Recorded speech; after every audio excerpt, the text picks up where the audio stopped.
तर आपण काय पाहिलं होतं,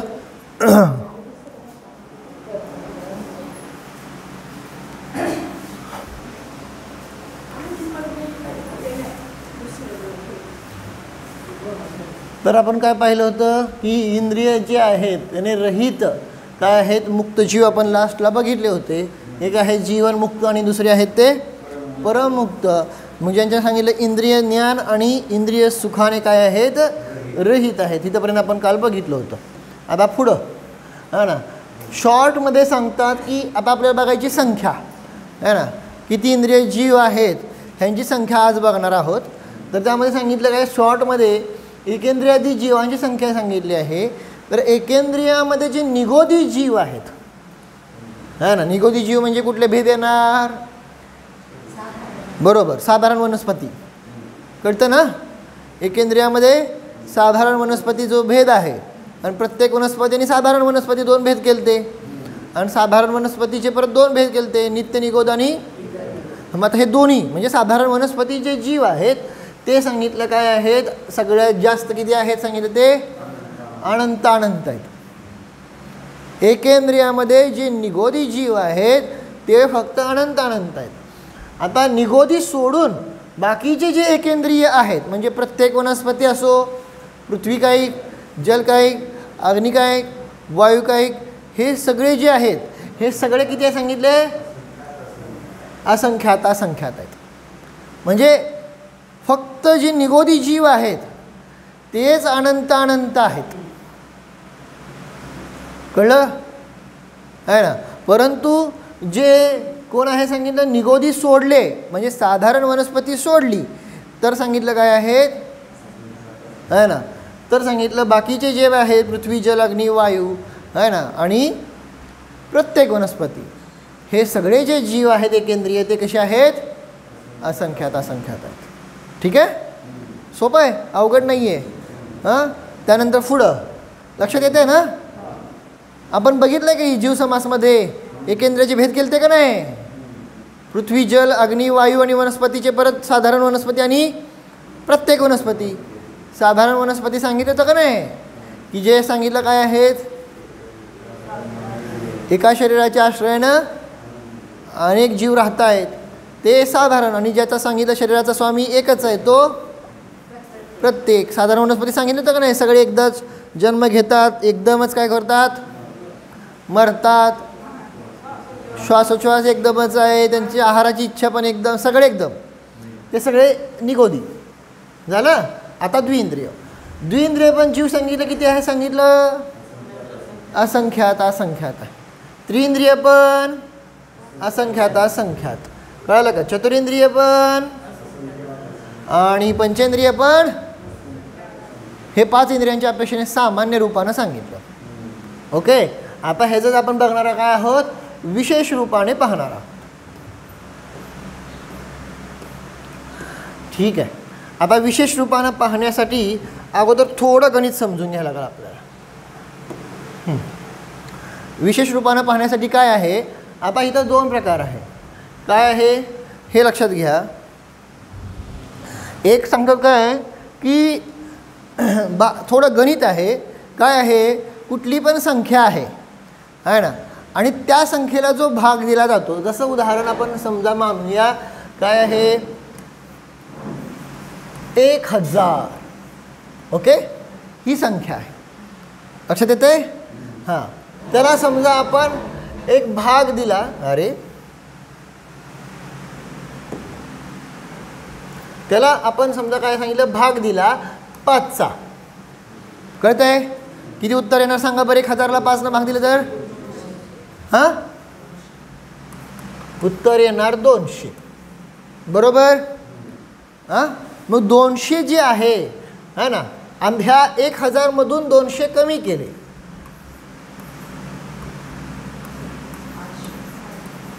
किती येते 800. लक्षात येते का, समजलं. मग 200 काय आहे, 200 आहे एक भाग. ओके, आणि 800 काय आहे,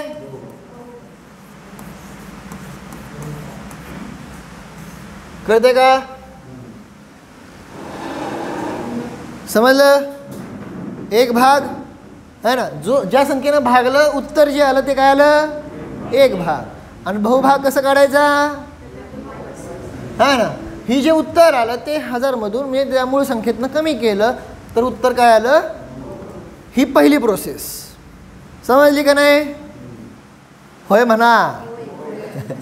काय लय सोपं आहे, नाही तर मग शाळेत जायला लागेल है ना. आता दुसरी जी आचार्यांची प्रोसेस आहे ती सूत्रानुसार. दुसरी प्रोसेस पण सांगतो आणि दोन्ही प्रोसेस लक्षात ठेवायचे आहेत. उद्याच्याला सगळं ते गणित आहे, म्हणजे आजच होईल पण म्हणलं आज नको घ्यायला, उद्याच्याला घेईल. बरं, हे दुसरी प्रोसेस लक्षात ठेवा. काय? एक भाग काढायचा असेल तर काय, त्या संख्येनं भाग दिला एक भाग आला. पण बहुभाग काढायचा असेल तर सांगितलं काय? उत्तर सांगितलं, सूत्र सांगितलं काय आहे की समजा 1000 आहे है ना, त्याला काय केलं आपण? 5नं भागलं आणि एक कमी संख्येनं गुणलं. जेवढ्यानं भागलंय त्याच्या वजा 1नं गुणायचं. रूल समजला का नाही? 5नं भागलंय मग गुणायचं कितीनं? 4नं है ना. मग 1000ला 5नं भागल्यानंतर 200 आलं आणि 200 गुणिले 4 किती येत आहे? आला का बहुभाग? आला का बहुभाग? है ना. मग एक भाग काढायचा असेल तर उत्तर सरळ आहे आणि बहुभाग काढायचा असेल तर एक कमी संख्येनं गुणायचं. सोपं आहे की नाही? हे दोन मेथड कळल्या का? पहिली मेथड काय आहे? पहिलं काय केलं? भागाकारनं जे उत्तर आलं त्याला परत 1000मधनं मूळ संख्येतनं मायनस केलं, बहुभाग आलेला. ही पहिली मेथड. हे लक्षात ठेवा है ना, हे लागणार आहे नाही तर पुढचं काही कळणार नाही. आणि दुसरी मेथड काय सांगितली है ना, एक कमीनं काय केलं? फक्त गुणलं की बहुभाग. पहिल्या मेथडनं मूळ संख्येतनं तो एक भाग कमी केला, आला बहुभाग है ना. दुसऱ्या मेथडनं एक कमी संख्येनं गुणलं. दोन्ही लक्षात आल्या का? मी दोन्ही शिकवणार आहे, गणित येणार आहे. कळलं का? फक्त हे पक्क पाहिजे. एवढं कळलं तरी बस झालं. एक भाग बहुभाग कळलं? हां, चला आता पुढं. आता हे राहू द्या इथं.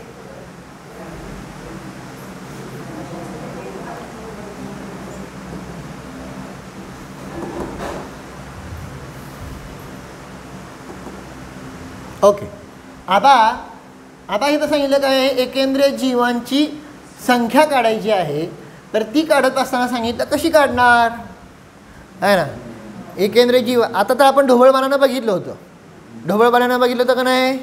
एकेंद्रिय जीव एकेंद्रियापासून पंचेंद्रियापर्यंत ढोबळमानानं बघितलं होतं. आता थोडं विश्लेषण रूपानं चाललं आहे. ठीक आहे. एकेंद्रियाची संख्या काढायची असेल तर सांगितलं समस्त संसारी जीव राशी आहे ना, त्यातून काय करायचं? फक्त त्रस राशी मायनस करा. काय होणार? एकेंद्रिय. त्रस समजता का नाही? त्रस म्हणजे मग सगळे जीवराशी जी संख्या आहे का नाही त्यामधून फक्त 2 इंद्रियापासून पंचेंद्रियापर्यंतचे जे जीव आहेत त्यांची राशी मायनस करा. सगळे काय येणार? एकेंद्रियच येणार आहे ना. आचार्यांनी त्याचा अर्थसंदृष्टी पण केली. आता मी तर अर्थसंदृष्टी घेणार नाही, कळालं का? परंतु आता आपलं एवढं फक्त समजून घ्या. ठीक आहे. सध्या एवढं पक्क करा. नंतर मग जेव्हा परत तुम्ही जीवकांड पूर्ण डिटेल रूपानं समजताल तेव्हा अर्थसंदृष्टीनं पण शिकायला पाहिजे. आता काय आले? एकेंद्रिय जीव आले. आता एकेंद्रियामध्ये आम्हाला काढायचे अपर्याप्त. कोण काढायचे आहेत? अपर्याप्त. मग अपर्याप्त कसं काढणार? जेवढे एकेंद्रिय आले त्याला फक्त सांगितलं काय आहे? संख्याताने भागा आहे ना. तर काय आले? अपर्याप्त एकेंद्रिय आले. बरोबर. हा एक भाग झाला. आणि संख्यात आता माहीत नाही ती कुठली संख्या आहे आपल्याला आहे ना. फक्त एक कुठली तरी संख्या आहे. कारण मूळ राशी किती आहे सांगितलं एकेंद्रियाची? अनंत अनंत. बघितलं आहे आपण आहे ना. जे 8:30 पावणे 9 आले त्यांना कळणार, जे नाही आले त्यांना मी आता काय करू शकत नाही आहे ना. मी सांगितलं होतं पहिल्यांदा. पहिला पॉईंटच महत्त्वाचा आहे आणि आता पुढं तीच गंमत आहे बघा. आता जे जेवढे उशिरा येणार आहेत का नाही तेवढ्या सगळ्यांना काय कळणार नाही. तर मग आता सांगितलं की एकेंद्रिय जे आहेत आहे ना त्यांची सांगितलं अनंत राशी, त्याला फक्त काय केलं, संख्याताने भागलं, तर काय उत्तर आलं, जे आलं ते अपर्याप्त एकेंद्रिय आले. आणि आता पर्याप्त एकेंद्रिय कसं काढणार, तर ती 2 प्रकारे मेथड सांगितली होती. काय, हा एक भाग आला ना, 1000 भागिले 5, 200 हा एक भाग आला. आता आपल्याला काढायचं आहे काय, बहुभाग. बहुभाग काढायचा असेल तर सांगितलं त्या 200ला परत 1000मधनं मायनस करा. कळलं का, म्हणजे ते पर्याप्त येणार. कुल एकेंद्रिय का संख्यात बहुभाग हे काय असणार, पर्याप्त एकेंद्रिय.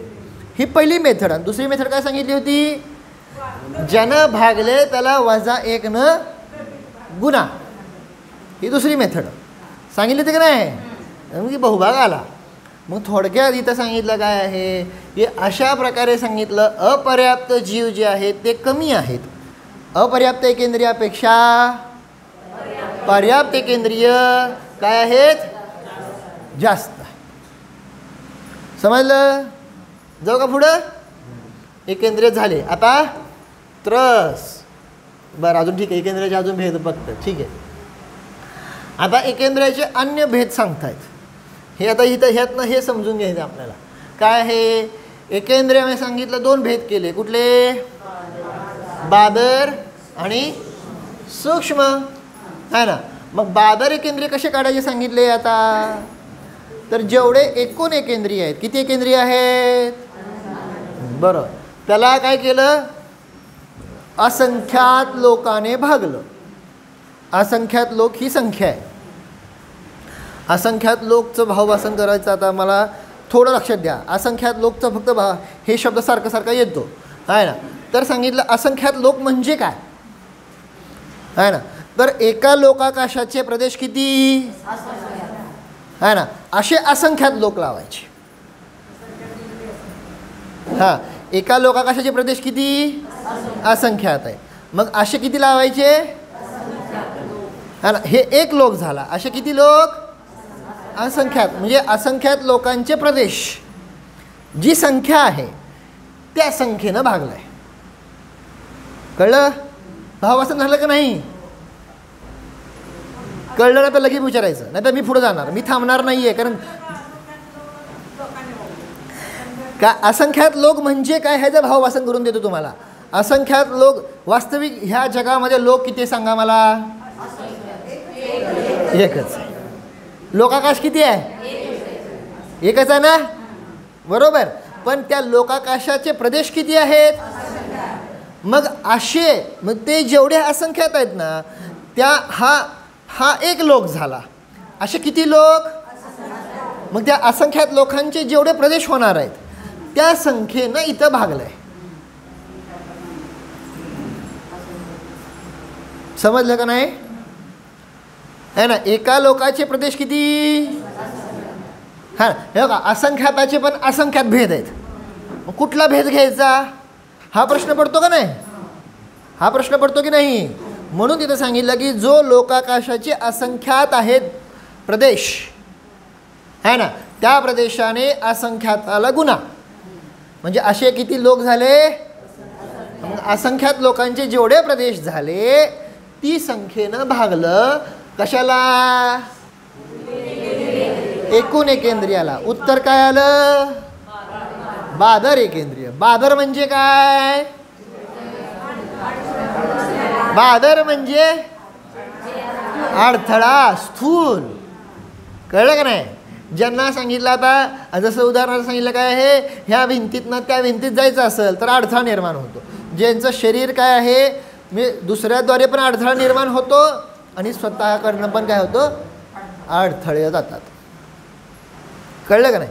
दुसऱ्याकडनं पण अडथळे जातात आणि स्वतः पण अडथळा निर्माण करतात. दॅट्स कॉल बादर. पक्क झालं का नाही. मग हे बादर जीवांची संख्या आली. ओके. आणि आता सूक्ष्मजीवाची संख्या कशी काढणार. हा जो एक भाग आला आहे का नाही, हा काय आला आहे, एक भाग आला, हा ना.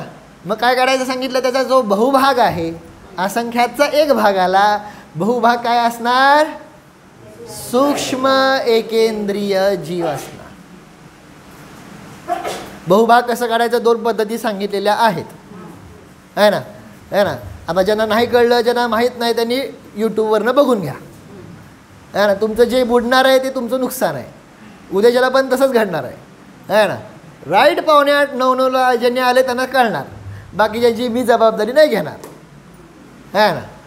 पुढं मग काय सांगितलं, 2 पद्धती सांगितल्या आहेत बहुभाग कशा काढायच्या, कळलं का, आहे ना.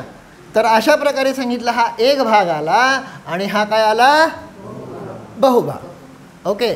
त्यापैकी सांगितलं की जे बादर एकेंद्रिय आहेत हे सगळ्यात कमी आहेत आणि त्यापेक्षा सूक्ष्म एकेंद्रिय आहेत ते दिसतंय धडधडीत. हा एक भाग आहे आणि हा बहुभाग आहे. समजलं का नाही. आता परत अजून पुढं खाली जाणार. आता जे आपण काय काढले होते, बादर एकेंद्रिय काढले का नाही, त्या बादर एकेंद्रियामध्ये पर्याप्त आणि अपर्याप्त काढतात. कळतंय ना. नाही कळलं तर की विचारा मला. बादर एकेंद्रियामध्ये सांगितलं पर्याप्त कसे काढले, जेवढी बादर एकेंद्रियाची संख्या आली आहे ना, त्याला परत काय सांगितलं, असंख्यात लोकांचा भाग झाला. हा काय झाला, एक भाग. काय इथंच येते, हा काय झाला, एक भाग. बरोबर आहे ना. आणि जी बादर एकेंद्रियाची संख्या आली त्याचं सांगितलं असंख्यात बहुभाग.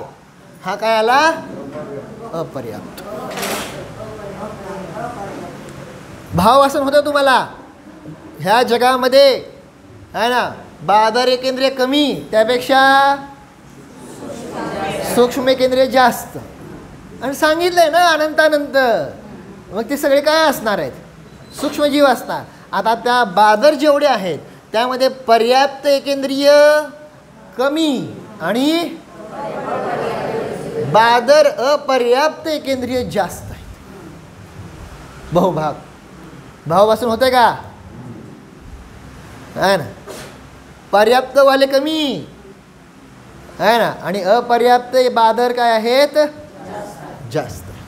ठीक आहे, समजलं का. मग इथं दाखवलं बघा बादर.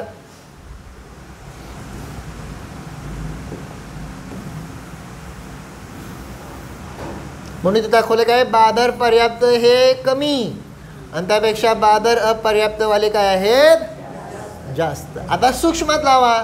सूक्ष्माची संख्या काढली होती का नाही आपण, त्याचे अपर्याप्त आणि पर्याप्त आहे ना.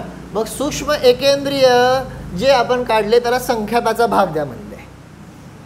त्याला काय सांगितलं, आता संख्याताचा भाग नाही द्यायचा, त्याला काय सांगितलं, संख्याताचा भाग द्या. जो एक भाग आला तो काय आला, बादर अपर्याप्त एकेंद्रिय, सॉरी हां सूक्ष्म अपर्याप्त एकेंद्रिय. बरोबर आहे ना. आणि जो बहुभाग आहे ना, तो काय आहे, सूक्ष्म पर्याप्त आहे ना. म्हणून तिथे सांगितलं काय की सूक्ष्म अपर्याप्त जीव सगळ्यात कमी, त्याच्यापेक्षा सूक्ष्म पर्याप्त जीव काय आहेत, चिन्ह कळते ना तुम्हाला, आहे ना. हा एक पॉईंट आहे, हा 2 पॉईंट आहेत. कळते का नाही, शाळेत शिकवलं का नाही. हां, तर मग अशा प्रकारे सांगितलं काय. मग ह्याच्यावरनं काय झालं, भावभासन झालं का, ह्याच्यावरनं भावभासन झालं का. काय, एकेंद्रिय जीव, एकेंद्रियामध्ये बादर जीव कमी आणि सूक्ष्म जीव जास्त. पण बादरामध्ये परत पर्याप्त जीव कमी, अपर्याप्त जास्त. पण इथं उलट, अपर्याप्त कमी, पर्याप्त जास्त. भाव असं झालं का, काय कन्फ्युजन झालंय, काय विचारते साधना काकी, कळलं का नाही. परत सांगतोय, काय सोपं आहे, अवघड नाही आहे. एकेंद्रिय जीव किती, अनंत आहे ना. त्यातला एक भाग, छोटासा एक भाग काय आहे, बादर एकेंद्रिय. आणि बहुभाग काय आहेत, बादर सूक्ष्म. कळते का नाही. हां, बादर म्हणजे स्थूल आणि हे सूक्ष्म आहे का नाही. मग त्यानंतर मग पुढं मग परत त्यावेळेस सांगितलं की बादर कमी आहेत आणि सूक्ष्म जास्त आहेत.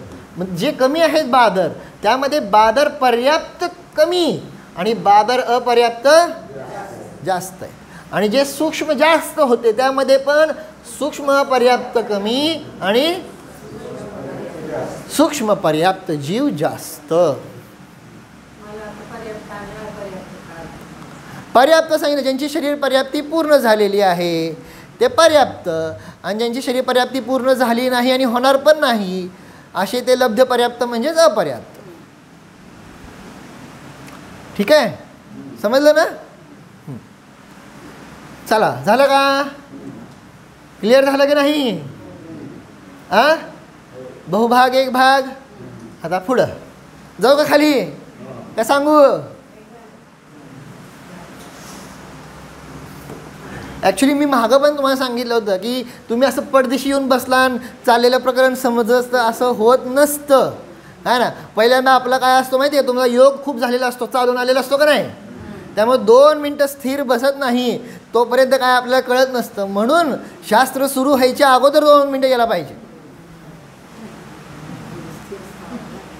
मग तुम्ही स्थिर बसला की मग ऑटोमॅटिक काय होतंय, मग जरा थोडंसं आपलं कॉन्सन्ट्रेशन लागतं आणि मग सुरू झालं, मग स्टार्टिंगपासून सगळं कळतं. असा हा रूल आहे. फक्त ह्याचा म्हणत नाही कुठल्याही गोष्टीचा. काय आहे ना, तुम्ही जर घरात गेला आणि काय तर चालू असेल स्वयंपाक बिपाक वगैरे, हे पकड काय चाललं हेच कळत नाही, थांबा मला समजू दे काय चाललं अगोदर.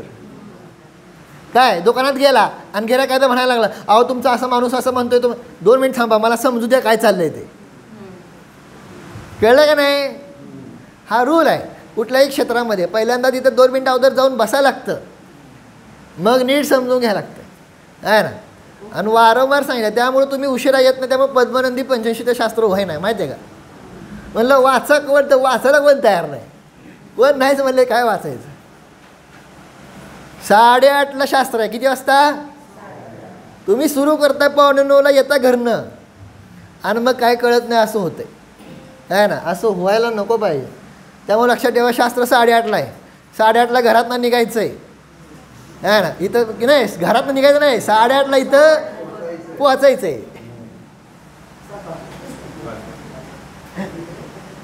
का नाही. असो, मला काय नाही, तुमचं नुकसान आहे. उद्याच्याला पण गणित आहे आणि ते कळणार नाही, मी आत्ता सांगतोय. म्हणजे आज घ्यायला काय अडचण नाही, पण ते जरा थोडंसं अवघड झालं. ठीक आहे, आता एकेंद्रिय जीव बघितलं का नाही आपण. आता त्रसजीव. त्रसजीव सांगितले. एकूण त्रसजीव किती आहेत, तर ते शास्त्रीय भाषेत सांगायचं म्हणलं तर जगत प्रतर भागिले प्रत्रांगुल भागिले असंख्यात. मला माहिती आहे शब्द कळणार नाही तुम्हाला, आहे ना, पण सांगतो अगोदर. आता शब्द तर पहिल्यांदा बघा, आहे ना, तोंडानं म्हणा, मग मी त्याचा भाव बसा सांगतो. काय सांगितलं? एकूण त्रसजीव किती भागिले प्रत्रांगुल भागिले. समजलं? आता भावभाषण करून देतो, आहे ना. जगत प्रतर कशाला म्हणायचं, आहे ना. जगत श्रेणी, आहे ना. जगत श्रेणी म्हणजे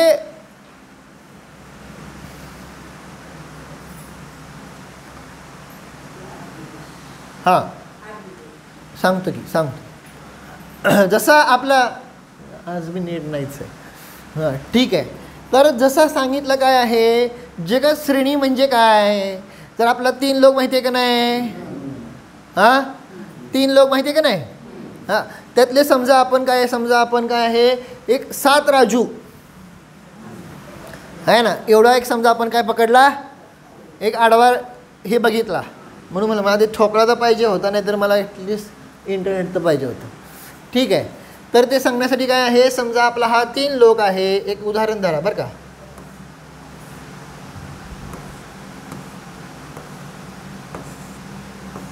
मग खाली 7 राजू आहे का नाही. हां मग 7 राजूमध्ये जेवढे आकाशाचे प्रदेश आले त्याला म्हणलं जगत श्रेणी. काय म्हणलं, कळलं का. 7 राजूमध्ये ही लांबी काढली, फक्त लेंथ काढली फक्त ना. काय 7 राजूमध्ये जेवढे आकाशाचे प्रदेश आले, किती प्रदेश आले, असंख्यात प्रदेश आले. कळलं का. हां ना. मग हे असंख्यात प्रदेशची जी संख्या ती म्हणजे सांगितलं काय आहे, जगत श्रेणी. ओके, जगत श्रेणीचा स्क्वेअर तो काय आहे, जगत प्रतर. लांबी गुणिले रुंदी. कळलं का नाही, है ना. लेंथ गुणिले विड्थ, है ना. मग 7 राजू असा, 7 राजू माग, म्हणजे किती झाले, 7 गुणिले 7 49 राजू. 7 गुणिले 14 नाही करायचं, है ना. तर 7 गुणिले 7 काय झालं, 49 राजू. कळलं. मग 49 राजूमध्ये जेवढे आकाशाचे प्रदेश आले त्याला म्हणतात जगत प्रतर, है ना. आणि तिसरं पण सांगतो, है ना, लांबी गुणिले रुंदी गुणिले उंची. माहिती आहे का नाही. हां, मग आता सांगितलं काय, 7 गुणिले 7 गुणिले 7 किती येणार, 7चा क्यूब येणार, है ना. 343. लिहितो इथं संख्या 343. इथं नको,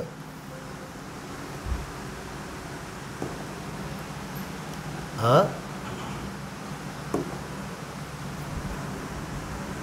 मी ब्रश नाही म्हणतो, बरं ठीक आहे जाऊ द्या. 343 काय झाली, घन राजू. हा हा हा पूर्ण तो 3 लोक आहे का नाही, तो 343 घन राजू आहे. हां, मग त्याचं नाव आहे जगत घन. कळलं का, त्याचं नाव काय आहे, जगत घन. त्याला दुसरं नाव आहे घन लोक. लोक आहे का नाही, आणि तो कशामध्ये बघितला, घन म्हणजे क्यूबमध्ये बघितला. ओके, समजतंय का नाही. मग 343 घन. मग त्यापैकी आपण काय बघत आहोत, जगत प्रतर बघतो आहोत. मग 343 घन राजू म्हणजे पूर्ण लोकाकाशामध्ये जेवढे आकाशाचे प्रदेश आले ते येणार, ते पण असंख्यातच आहेत. कळलं का नाही. मला माहिती आहे गणित आहे थोडं आता एक आज आणि उद्याचा दिवस जरा जाणार, आहे ना, पण प्रयत्न करा समजून घ्यायचा, आहे ना. तर अशा प्रकारे काय सांगितलं की ह्या लोकाकाशामध्ये जेवढे आकाशाचे प्रदेश आहेत ते झाला घनलोक, तो झाला जगत घन, जो किती आहे 343 घन राजू. समजलं. आता घनरोग आपल्याला नाही प्रयोजन, आपल्याला काय प्रयोजन आहे आता, जगत प्रतर. प्रतर मीन्स, हा ना, लांबी आणि रुंदी. कळलं का नाही, है ना. म्हणून तिथं सांगितलं काय की 7 राजू असं आणि 7 राजू माग, अशा प्रकारे 49 राजू. ह्याच्यामध्ये जेवढे आकाशाचे प्रदेश आले त्याला काय म्हणलं, त्याला काय म्हणलं, जगत प्रतर. कळलं का नाही. नाही तर कमीत कमी एवढं लक्षात घ्या की 49 वर्ग राजू. वर्ग समजते ना.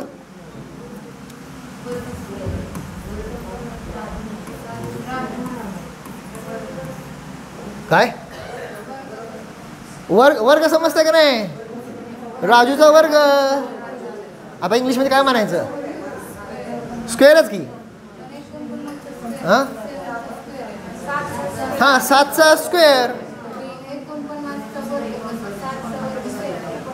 हां 7चा वर्ग झाला, बरोबर का नाही. पण राजू पण वर्ग झाला का नाही, राजू पण डबल झाला का नाही, म्हणून त्याचं नाव शब्द काय आलं, वर्ग राजू. आलं का लक्षात, पॉईंट समजला का नाही. 7 राजू गुणिले 7 राजू. मग 7 गुणिले 7 तुम्ही 49 केला, पण राजू गुणिले राजू किती येणार, राजूचा वर्ग म्हणजेच वर्ग राजू. पॉईंट समजला का नाही. त्यानंतर पुढे सांगितलं काय, 7 गुणिले 7 गुणिले 7 आहे का नाही. मग किती झालं 343. मग 343 घन राजू. वर्ड काय येणार, 343 घन घन राजू. आणि राजूचा घन झाला तिथं. आलं का लक्षात, समजते की नाही. हां तर मग हे शाळेत सगळं आहे ॲक्च्युली, सगळं असलं राजू नाही पण हां मीटर सेंटीमीटर वगैरे वगैरे वगैरे सगळे जे आहे ते. ठीक आहे. तर अशा प्रकारे मग जगतप्रतर म्हणजे 49 वर्ग राजू. हा ना. आता त्यानंतर पुढं काय सांगितलं? प्रतरांगुल. आता प्रतरांगुल म्हणजे काय? प्रतर म्हणजे पण इथं स्क्वेअरच आहे. मग कशाचा स्क्वेअर आहे? अंगुलचा स्क्वेअर आहे. अंगुलचा स्क्वेअर म्हणजे प्रतरांगुल आहे. है ना. अंगुल म्हणजे काय? आता हे समजून घ्यायला लागेल. अंगुल म्हणजे अंगठा. अंगुल म्हणजे काय? अंगठा कळतं का ना? अंगठा. ओके. अंगठ्याची एक लाईन म्हणजे काय सांगितलं? सूच्यंगुल. ओके. म्हणजे अंगठ्याच्या एका लाईनमध्ये जेवढे आकाशाचे प्रदेश आले त्याला काय म्हणलं? सूच्यंगुल. आणि आता ही लांबी बघितली, मग अंगठ्याची लांबी प्लस काय बघितली? रुंदी, त्याला काय म्हणलं? प्रतरांगुल. बरोबर. आणि अंगठ्याची काय सांगितली? लांबी, रुंदी आणि उंची, ह्याला काय म्हणतात? घनांगुल. कळलं का नाही? हे वर्ड्स मला माहिती अगोदर शिकवायला पाहिजेत. ह्यामध्ये सुद्धा बघा पहिल्यांदा जैन गणित पहिल्यांदा आहे. कळलं का नाही? पण मी मुद्दाम का शिकवलं नाही? मग तुम्ही आलाच नसता. हे वर्ड सगळे येतात है ना. खूप गणित आहे ह्याचं है ना. हे अलौकिक जे गणित आहे ते समजून घ्यायला लागणार. पण ठीक आहे ना, रोज थोडं थोडं अवघड शिकायचं, थोडं अवघड थोडं सोपं असं करत जायचं पुढं. कळलं का? सगळं सोपं सांगलं तर मग तुम्हाला ह्याचं कधीच भावभासन होणार नाही, ज्या आचार्यांना म्हणायचं आहे ते है ना. त्यामुळे थोडा प्रयत्न करायचा. ठीक आहे. मी सांगतो परत रिव्हिजन घेतोच आहे. तर काय सांगितलं? कळलं का? एक लाईन आली फक्त अंगठ्याची है ना. कळलं का नाही? एक अंगठ्याची लाईन काय आली? सूच्यंगुल है ना. लांबी आणि रुंदी ही काय झाली? प्रतरांगुल. कळलं का नाही? आणि ह्याला परत काय काढलं आपण? डेप्थ काढली का नाही? डेप्थ म्हणा, उंची वगैरे म्हणा, ते काय आलं? घनांगुल. क्यूबमध्ये आलं. कळलं? मग प्रतरांगुलामध्ये जेवढे आकाशाचे प्रदेश आहेत त्यानं भागलं. कळलं का? हां. जगतप्रतर म्हणजे काय सांगितलं होतं? 49 वर्ग राजूमध्ये जेवढे आकाशाचे प्रदेश आहेत ती संख्या म्हणजे जगतप्रतर. ओके. त्या संख्येला प्रतरांगुल. कळलं का नाही? है ना. म्हणजे अंगठ्याचा स्क्वेअर काढला फक्त, लांबी आणि रुंदी. मग त्याच्यामध्ये जेवढे आकाशाचे प्रदेश आहेत त्यानं भागलं आणि प्लस त्याला कशानं भागलं? असंख्यातानं भागलं. ओके. थोडं थोडं भावभासन होते का? है ना. काय काय ना खूपच जड जाईल मला माहिती आहे, परंतु म्हणलं ना अशा वेळेस ज्ञानाचा अलंकार वापरायचा. कुठल्या कुठले ज्ञानाचे अलंकार? समयसारमध्ये आलं की नाही? धीर, उदात्त है ना. हा ज्ञानाचा अलंकार आहे. धीरता धरा.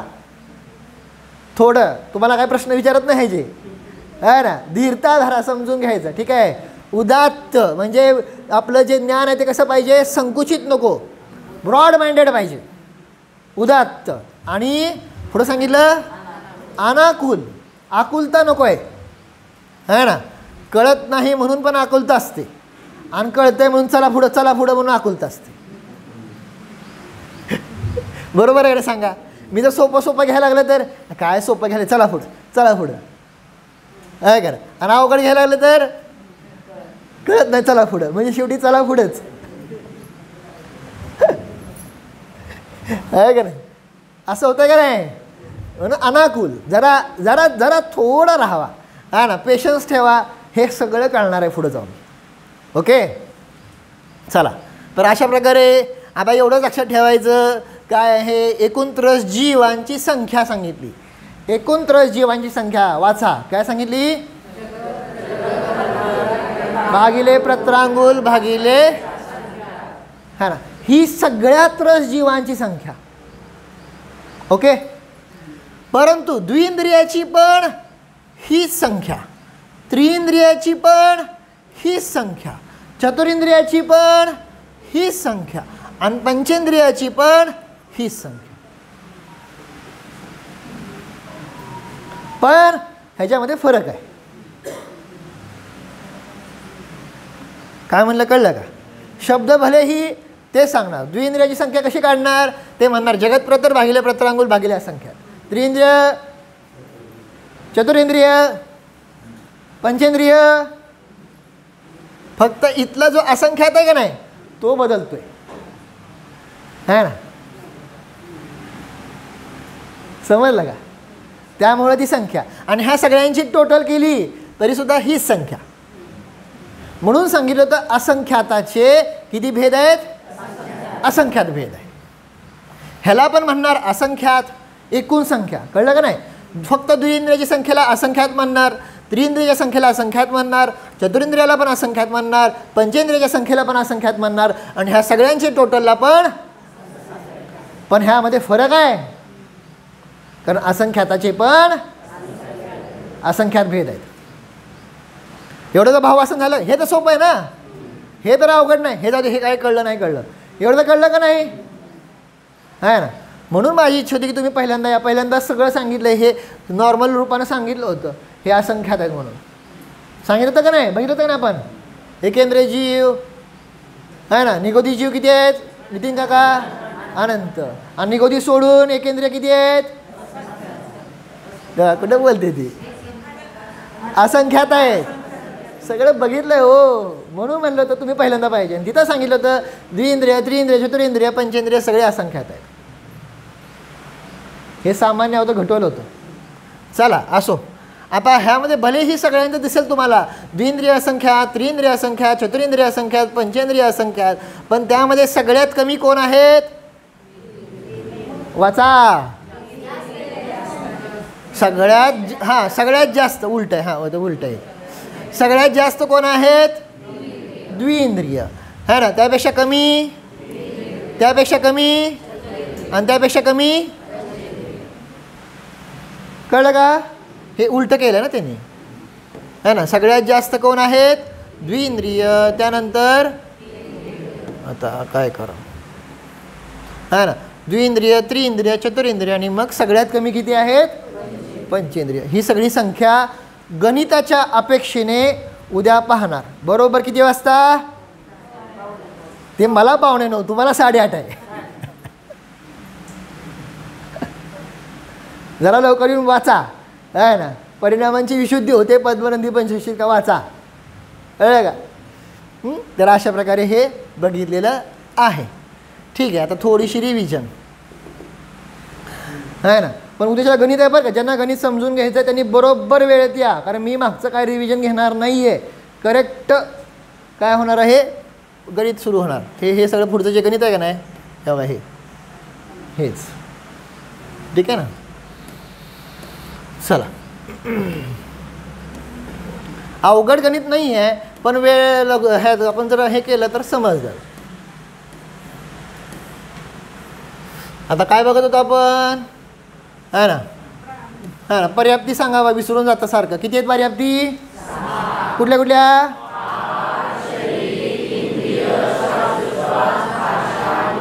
हे महत्वाचं आहे. सारखं पर्याप्ती अपर्याप्त येते का नाही? कळलं का नाही है ना. मग ज्यांची आहार पर्याप्ती तर पूर्ण होते पण शरीर पर्याप्ती ज्यांची पूर्ण झालेली आहे त्यांना काय म्हणतात? पर्याप्त. ज्यांची शरीर पर्याप्ती पूर्ण झाली नाही पण होणार आहे त्यांना म्हणतात. आणि ज्यांची शरीर पर्याप्ती पूर्ण झाली नाही आणि होणारही नाही त्यांना म्हणतात लब्ध पर्याप्त. कालाच काय म्हणायचं? अपर्याप्त. कळलं? बाकी सगळ्यांना काय म्हणायचं? पर्याप्त. ओके. पर्याप्त झाले. आता हे आपण घडवले भरपूर. ओके. आता त्यानंतर पर्याप्तानंतर काय चाललं होतं आपलं? प्राण आहे का नाही. प्राणाचे मुख्य 2 भेद गेले. भाव प्राण आणि त्यापैकी द्रव्य प्राण किती? 10. कुठले कुठले?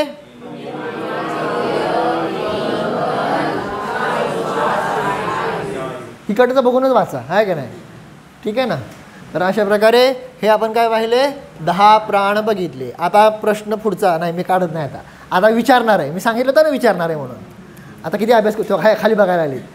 अजिबात खाली बघायचं रे. आता खरी गंमत बघायचं किती अभ्यास करून आले आहे का नाही. चला एकेंद्रिय अपर्याप्त जीवाला किती प्राण आहेत? हां, कुठले कुठले? स्पर्शनेंद्रिय, कायबल आणि आयु. छान, मस्त. असा अभ्यास करून यायचा आहे बरं का, कळलं का? आता तुमच्या सुनेला विचारतो, पर्याप्तला किती प्राण आहेत? कुठले कुठले? काय वाढलं? श्वासोच्छ्वास वाढला. अपर्याप्तला का नव्हता श्वासोच्छ्वास?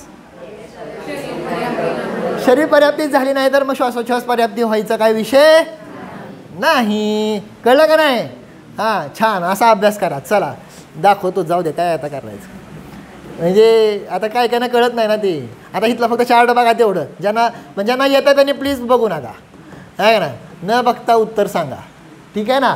चला, चतुरेंद्रिय अपर्याप्त जीवाला किती प्राण आहेत?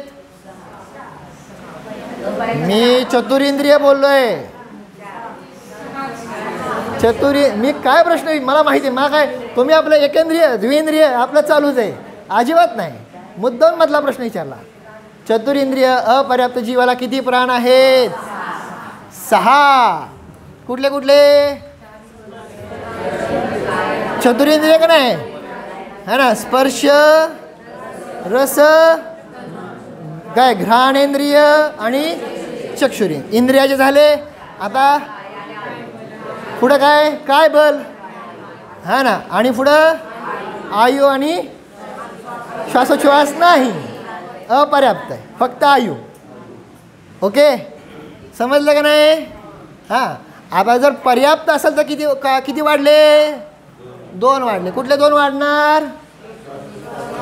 वचन बल 1 वाढणार आणि श्वासोच्छ्वास. किती जण बोलतात बघा, किती जण बोलतात. अभ्यासच केला नाही तुम्ही, है ना?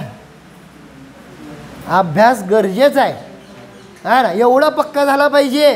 काय हा अवघड विषय आहे का सांगा मला? अवघड आहे का हे? मग का पक्का नाही? स्वतःला प्रश्न विचारा.